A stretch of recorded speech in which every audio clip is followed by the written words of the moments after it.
Good evening, I'm David Brown, and this is the Northern Sun Experience. Once again, the NSIC was the queen of the castle in Division II volleyball. And despite getting only 3 teams into the Central Region tournament, all 3 had a shot at the title and advancing to the Elite 8. We'll start with the host school and number 1 seed Concordia St. Paul. They hosted the 8 seed Southwestern Oklahoma State, the Great American Conference champion. But the Golden Bears were shining right from the start. Emma Lang finds a soft spot on the defense for the point. She had 8 kills in the first set alone. Later in the match, Concordia shows why they're so tough at the net. Anna Schlake and Riley Hansen team up for the block. And then another stuff at the net, this time by Hansen and Mariah Sampson. Concordia St. Paul sweeps Southwestern Oklahoma State 3-0. They would take on the winner between number 5 Nebraska Kearney and number 4 Central Oklahoma, both out of the MIAA conference. This is Barbara Jackson with the kill for Central Oklahoma. And then watch this play from Whitney Gifford. She handles the kill attempt from Nebraska Kearney, but the ricochet goes just over the net for a point. That's when you know it's your day. And the Broncos sweep the Lopers of Nebraska Kearney 3-0. The other regional matchups featured NSIC teams, number 3 SMSU against number 6 Washburn. Sarah Parker's kill is too hot to handle. Mustangs up early. Later in the match, Megan Larson sets up Taylor Reese, who finds some open ground in the middle. Washburn can't corral it. And then more tough hits for the Mustangs as Reese's kill bounces off the Ichabods. SMSU also wins in a sweep, 3-0. The last quarterfinal featured number 7 Wayne State against the 2 seed in Central Missouri. Jenny's looking good early as Carly Soika gets the cross-court kill. But Wayne State would have a couple tricks up its sleeve. Lysa McClintock catches the defense napping, hits it over for the quick kill. And then it's Alyssa Fraundorfer with another strike right down the middle. The Wildcats, in a quote-unquote upset, shocked the number 2 seed Central Missouri with a 3-1 victory. So that set up an all-NSIC semifinal with Wayne State facing SMSU, and the defending national runners-up would be on their game early. Abby Thiessen's kill ricochets off Wayne State for the Mustang point. But Wayne State would become the story of this regional. Michaela Mestel with a huge block on the outside for the Wildcats, and then Elizabeth Gebhardt will show some touches. Her kill lands just inside for the point. Wayne State knocks off SMSU 3-1. Wildcats would await the winner between Concordia St. Paul and Central Oklahoma. Emma Lang with the same side kill for the Golden Bears early on. And sometimes it's a matter of who's stronger at the net as Casey Williams gets it over for Concordia. More power from the Golden Bears later as Anna Schlake throws the hammer down. Concordia St. Paul wins easily, 3-0. So we would have an all-NSIC championship, Concordia against Wayne State, and the upstart Wildcats were on a mission from the start. Elizabeth Gebhardt with the cross-court kill early. The Golden Bears would try to hang tough in their home gym. Casey Williams sets up Anna Piaski for the cross-court kill, but Wayne State would not be denied. Gebhardt's kill is too strong for Concordia to defend. And then it's Katie Hughes coming up here with the kill. Wayne State, a team who's never won a Central Region championship, does just that, sweeping Concordia St. Paul in its own gym 3-0. So the Wildcats take home the Central Region Volleyball Championship, and they are heading to the Elite 8 in Tampa, Florida later this week. They'll take on Carson Newman, a school from Tennessee that competes in the South Atlantic Conference. The Eagles and Wildcats square off at 4 o'clock Thursday, with the winner advancing to the Final Four. Wayne State is the 3rd different NSIC team to win the Central Region in the past 3 years, with Southwest Minnesota State taking it last year and Concordia St. Paul taking it the year before that. And we're kind enough to be joined on the phone right now by Wayne State volleyball coach Scott Kneifel. Scott, first of all, congratulations. How does it feel to be Central Region champions? It feels pretty good, I'm not going to lie. It's something that I've been at Wayne State for 11 years, and we've made 10 NCAA tournaments, and, it's a grind. It totally is. To play in this conference and region is extremely tough, and you have to work your tail off every day. It doesn't matter who you're playing, and but I'm extremely proud of our kids and what they've accomplished. Now, Scott, Concordia St. Paul has been such a dominant volleyball force over the past decade.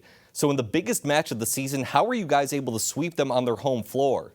I'm still trying to figure it out, and if I figure it out, I'll let you know. But, it was one of those things where a lot of things went right for us, obviously, and I believe they got a little flustered. I think also the way the bracket was set up, us playing a tough Central Missouri team first round, going 4 and having to battle, and then turning around and having to play Southwest Minnesota State in a tough 4-setter. Believe it or not, I mean, it spent some of our energy, but at the same time, we were used to playing some very tough volleyball, where their first 2 rounds were not as difficult. And, I don't know if they came in expecting that it was going to be more of the same, but it definitely wasn't. And when the score was, it was 12-9 in the third, and we're up 2-0, and we go on a 13-1 run to beat them. And when we hit 23, and it was 23-10, I looked up at the scoreboard, and I had to do about everything but pinch myself to. I mean, that doesn't happen in dreams most of the time, not against that team. And finally, Scott, how are you guys preparing for the Elite Eight? Do you feel like you've been battle-tested heading into Tampa? I think we have to keep our team loose, and that's how we played so well this last weekend. We went in we played with no what ifs. We're not going to play what if we would have done this, what if we would have done that.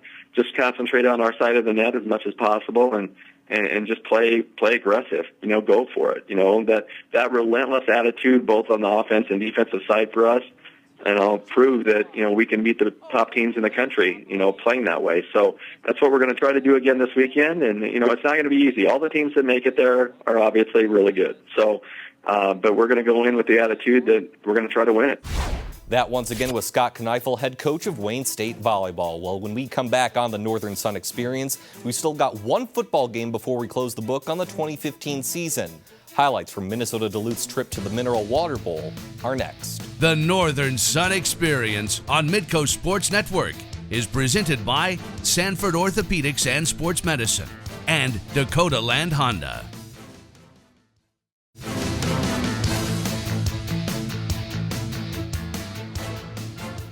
Welcome back to the Northern Sun Experience. Although Minnesota State, Sioux Falls, and Augustana all made the D2 football playoffs, they are not the last NSIC team standing. That honor belongs to Minnesota Duluth, as the Bulldogs were invited to the Mineral Water Bowl as the highest-ranked NSIC team to not make the postseason.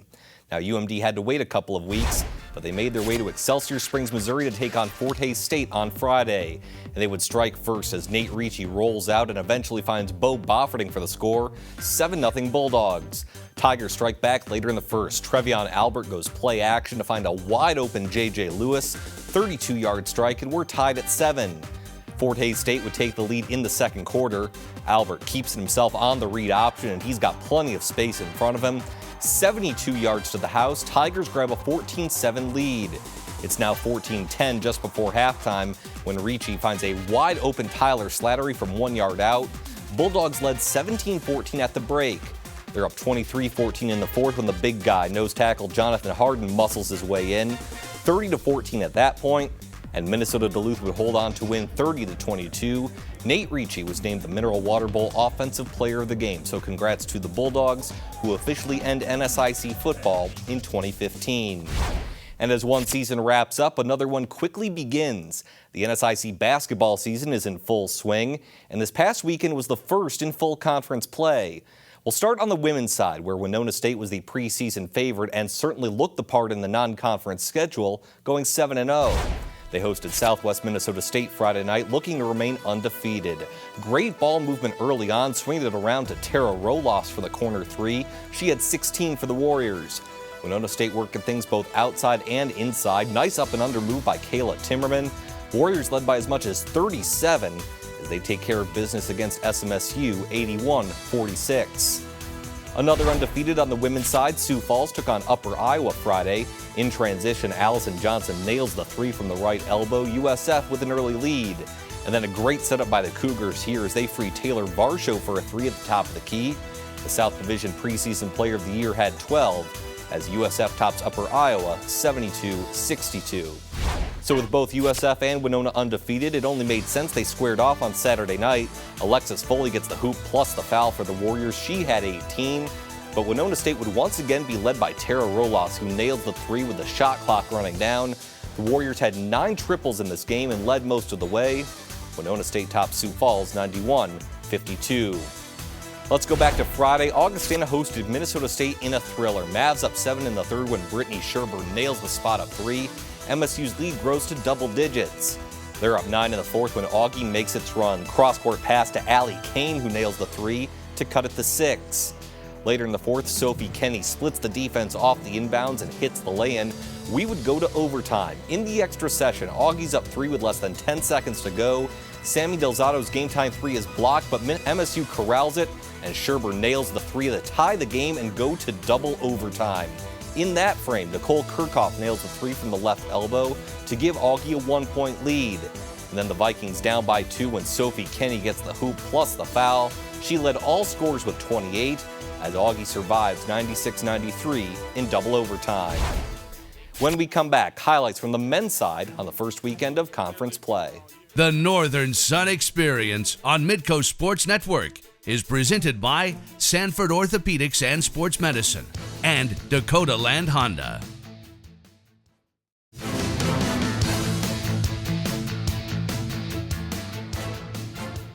Welcome back. Augustana's men's basketball team was the overwhelming preseason favorite in the NSIC.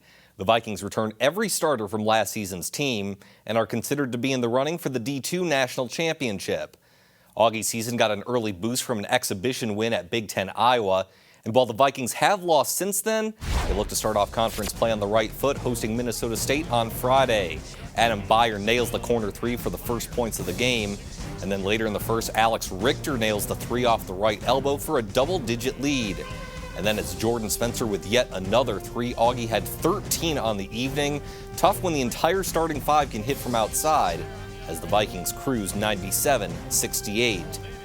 The other preseason favorite, MSU Moorhead, was at UMary Saturday. Arroyo Edwards hits the three, and the Dragons have a 15-point lead. But the Marauders were tough from the get-go. DeMonte Henry hits the three to cap a 22-7 UMary run. They have the lead. Second half, though, Dragons take control from deep. First, it's Aaron Lean with a three off the left side, and then Gijel Songolo spots up for the corner three as MSU Moorhead pulls away 98-81. Minnesota Duluth also looking to remain unbeaten in conference play, hosting Minnesota Crookston. Great ball movement here down to Lane Olson for 2. Bulldogs have a 9-point lead. Just seconds left in the half, scramble for the ball when CJ Polk nails the three before halftime, bringing the Golden Eagles to within 1. They're down double digits in the second half, but staying competitive. Kobe Crickley gets 3 plus the foul, but UMD would pull away late. Michael Pineda also gets the hoop and the harm, as Minnesota Duluth tops Minnesota Crookston 78-71. And speaking of the Golden Eagles, when we come back, we go under the northern sun at the University of Minnesota Crookston. The Northern Sun Experience on Midcoast Sports Network is presented by Sanford Orthopedics and Sports Medicine and Dakota Land Honda.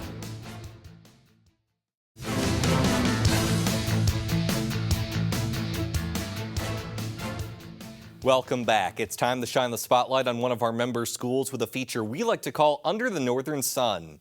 Tonight, it's the University of Minnesota Crookston, where student athletes show you what campus life is like both on and off the field. Welcome to the University of Minnesota Crookston.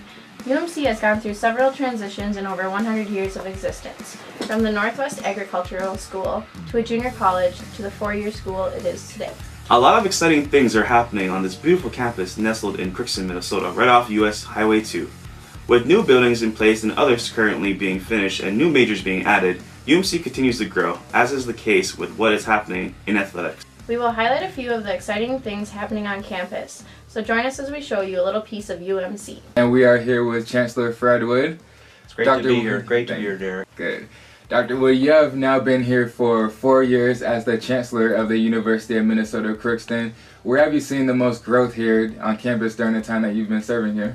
Well, it's been growth in almost every dimension you can imagine. We've had some great new facilities come up for us. We've had new majors, a lot of new academic programs that have been created. Growth in students, of course, driving a lot of that, and growth faculty and staff. So it's just been a phenomenal 3 years of growth on so many dimensions. Mm-hmm. During the time that you've been here, you've had your hand in a multitude of different majors being added, such as elementary education, entrepreneurship, international business, along with many others. Yeah. How important is it to continue to add these new majors in order for the university to market itself for students seeking careers in those fields? I think it's critically important. I think that we've got to continue to move with the marketplace and help students get the majors they need in order to have the jobs and the careers that they aspire to. In addition to those that you mentioned, a couple more that we've had. A new English major has been a great addition to the program. We've also added a new medical laboratory science program that we actually work with in conjunction with the University of North Dakota, our colleagues right up here in the Red River Valley. We've also added a new agricultural education major that's going to be quite popular for our students interested in ag. And then the exercise science and wellness major that I think is going to be a great new addition for our student athletes. There's so much demand for folks in those fields. So we're very excited and trying to stay with the marketplace, always be looking for better majors for our students and help them get careers and get on to graduate school and professional school. We want to help them succeed. A brand new 36,007 square foot wellness center will be built on the west side of the UMC Sports Center. This facility will feature 2 gymnasiums with multi-purpose floors, a suspended jogging and walking track, fitness and cardio room, general locker rooms, a classroom, and a multi-purpose room. The wellness center will be a great addition to our athletic facility, while also giving more space for our students to work out and also have inter-row sports. It is scheduled to be done in the summer of 2016. Today I'm with Stephen Kraus, athletic trainer, strength and conditioning coach, and also teaching our new program, Exercise Science and Wellness. So Steve, as a student athlete, you majored in exercise science, and I was just wondering, like, how do you think that is important for our school here to have a program like that? Well, Bailey, I think it's very important. If you want to attract students that want to go into athletic training or physical therapy or occupational therapy, or even we had pre-med students in there that wanted to be more of a background in sports medicine. So this is an excellent program for them to kind of get a good base of knowledge going into wanting to go into grad school later. UMC has state-of-the-art campus housing options where students can live, providing apartment-style complex options in Centennial Hall and Evergreen Hall, opened in 2007, 2010, and 2013, respectively. Students have also had the option to live in suite-style housing in Heritage. The Golden Eagles also have traditional residence halls in McCall and Skyburg. The men's athletic programs at UMC continue to grow and improve for the Golden Eagles, followed by last year's success of the baseball team. We improved from 1 win in 2014 to 14 wins in 2015. The roster size has also increased by 23 players. The men's basketball team has also shown vast improvements entering their second season under head coach Dan Weiss. The Golden Eagles won 7 games, including their most conference wins since the 2000-2001 season. They also have one of the top recruiting classes with 4 guys in the top 50 in Minnesota. The men's golf team also continues to improve under Jason Tanquist, with several players receiving all-conference honors over his time as the head coach. It will be an exciting year for all of the men's team as they continue to grow and achieve more success. The Golden Eagle women's athletic teams have continued to find success while improving roster numbers and breaking multiple records in recent years. The women's basketball team has found recent success hosting the school's first ever home playoff game last year. We would win that game to move on to the NSIC Sanford Health Tournament in Sioux Falls. Our head coach Mike Rosen was named Coach of the Year for the first time ever, while Alexa Thielman and myself were named to the NSIC All-Conference First Team. We are looking to get back to Sioux Falls next year and continue to build the program. In addition, the women's soccer team has continued to improve under Coach Alianello and put themselves in the hunt for the conference tournament for the second season in a row. The team set records for conference wins this year and also won 3 straight games on the road for the first time in school history. The women's golf team has also found recent success, continuing to set best team scores week in and week out. Volleyball has also found success in recent years, going to the conference tournament 2 years ago while having Brittany Looker named to the NSIC First Team All-Conference. The tennis team has continued to improve also, as is the case for UMC softball. When we come back, it's DB's Picks, my top 5 plays or moments of the past week in the NSIC. The Northern Sun Experience on Midcoast Sports Network is presented by Sanford Orthopedics and Sports Medicine and Dakota Land Honda.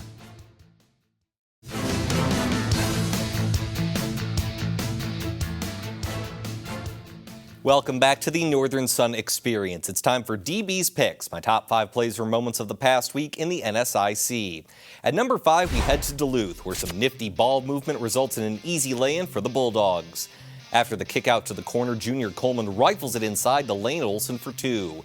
Great awareness by Coleman to find a passing lane as the Bulldogs go inside to outside and back again. The easy 2 checks in at number 5. For number 4, we head to Winona, where the bank is open. Emily Pacint throws up the reverse lay-in high off the glass for 2. Check it out again, the freshman nearly throws it over the backboard, but puts just enough touch on it for the reverse lay-in. The Warriors are currently 10-0, and plays like that will keep them undefeated at number 4. At number 3, we stay in Winona, where the outside shot looks just as good as the inside one. Connor Nagel throws up an off-balance 3 with a shot clock running down and nails it. Here it is again. Not only does Nagel throw it up off balance, but being left-handed makes it even more difficult with a hand in her face. Nevertheless, this tray checks in at number 3. For number 2, we head to Sioux Falls, where Brittany Scherber remains calm under pressure. Down by 3 in the first overtime, she hits the game-tying triple with just seconds remaining. Scherber makes sure to spot up after her teammate shot is blocked to give the Mavs one more chance, and she nails it. Although MSU would eventually fall to Augustana in double overtime, the shot to send it there is our number 2 play. But this week's number 1 is the number 1 team in Central Region Volleyball. Wayne State won its first regional tournament in school history and took the hard road to get there, starting the 8-team bracket as the 7th seed and knocking out the top 3 seeds for the crown, including host school and number 1 Concordia St. Paul. Scott Kneifel and his ladies have a chance at the national championship, thanks to their number 1 performance at the Central Region. We'll be back next week for the final show of 2015. Thank you to all of our schools. We'll see you next week on the Northern Sun Experience.